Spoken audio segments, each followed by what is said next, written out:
The recommendation to give President Aquino emergency powers to deal with the looming energy crisis may not be granted after all. Congress is reported to be lukewarm to such proposal. Again, here's Freddie Abando.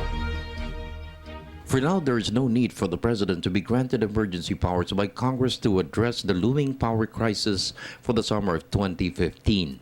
No less than Energy Secretary Jericho Petilla stressed government will exhaust all possible solutions to deal with the projected shortfall of 500 megawatts. Petilla said Section 71 of the EPIRA law will be invoked if the power shortage will impact on the overall economic and security picture of the country. Congress has been lukewarm to grant the President emergency powers. It depends on the terms and conditions for the emergency power. But first, we must define or we must determine whether or not there is an imminent shortage, no? And there are conflicting figures being presented to us. In the event that mabigyan tayo ng request from the President ng emergency powers, kailangan po natin siguraduhin na ano ba talaga yung hinahanap nating kakulangan.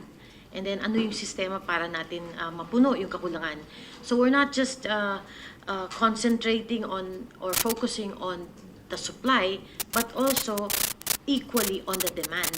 For a lot of hula-baloo on emergency powers, the explanation on the dearth of supply is substantially and dismally lacking. Kaya mahirap talaga magkumbinse. I-reiterate ko lang, there are so many things that can be done kung totoo na may possibility ng lack of supply. In a meeting of the House members for the Joint Congressional Power Commission, 3 options were presented to help government deal with the expected power situation. First is the implementation of the interruptible load program, which will have the participation of the private sector in providing their embedded power to lessen the shortage. Second is energy savings, which mandates conservation of power consumption by 10%. Third is for government to contract additional power, which is land-based. This is similar to the strategy during the term of the President's late mother when power barges were contracted to boost power supply. House Energy Committee Chairman Reynaldo Umali stressed all these options will be discussed with the private sector and consumer groups due to concerns that it may trigger higher power rates. If all of those capacities can be made available under the ILP, then we don't need the 500 or 600 under the so-called emergency power.